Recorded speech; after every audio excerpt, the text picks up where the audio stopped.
Tahukah kalian kalau pemanfaatan energi fosil untuk menghasilkan listrik dapat mengganggu keseimbangan alam? Yuk simak penjelasan pada video kali ini.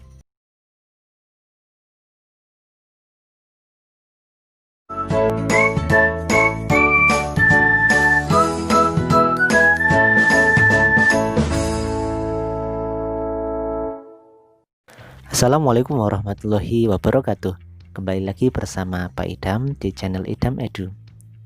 Yuk kita belajar kembali. Namun sebelumnya, mari kita berdoa agar ilmu yang kita pelajari dapat bermanfaat. Kita lanjutkan.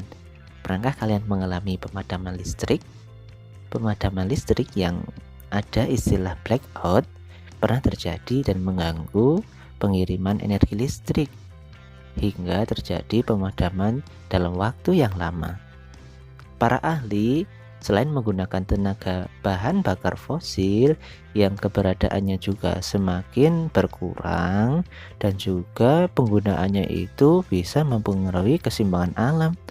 Oleh karena itu perlu adanya pengembangan energi alternatif untuk menghasilkan listrik.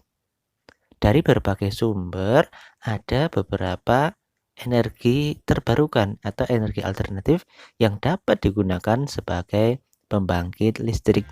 Apa saja? Berikut adalah 5 energi alternatif untuk menghasilkan listrik. Yang pertama adalah matahari. Energi matahari menjadi sumber energi yang dapat diperbaharui dan diperoleh secara gratis juga. Matahari merupakan reaktor nuklir yang besar dan di dalam inti matahari terjadi reaksi fusi nuklir menghasilkan jumlah energi yang besar yang memancar keluar hingga sampai ke bumi. Panasnya dapat dimanfaatkan untuk membangkitkan energi listrik. Ada dua istilah. Yang pertama adalah photovoltaik yang bertujuan untuk proyek tenaga listrik dalam skala kecil.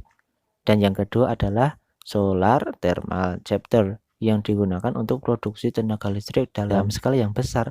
Waktunya juga harus dipertimbangkan karena penggunaan energi ini biasanya digunakan untuk penggunaan panel listrik skala besar.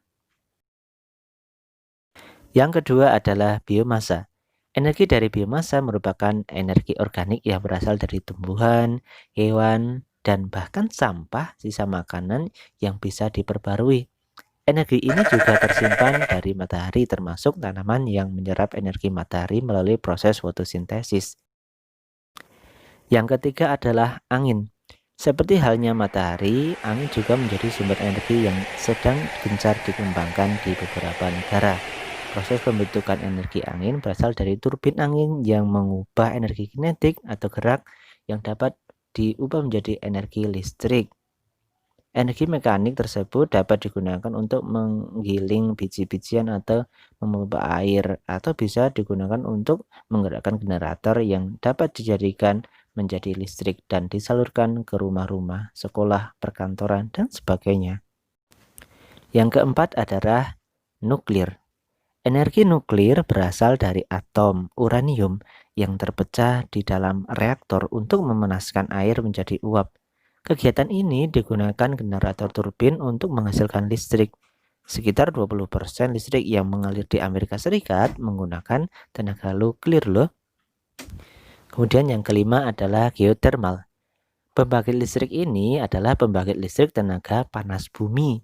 Istilahnya yaitu geothermal, menggunakan uap yang dihasilkan waduk air panas yang terletak di beberapa mil di bawah permukaan bumi. Untuk menghasilkan listrik, uap tersebut membantu untuk memutar turbin dan dapat mengaktifkan generator yang menghasilkan listrik. Seperti halnya yang berada di Dieng, Jawa Tengah. Ada PT Geodipa Energi yang memanfaatkan panasnya waduk di bawah permukaan bumi untuk menghasilkan listrik.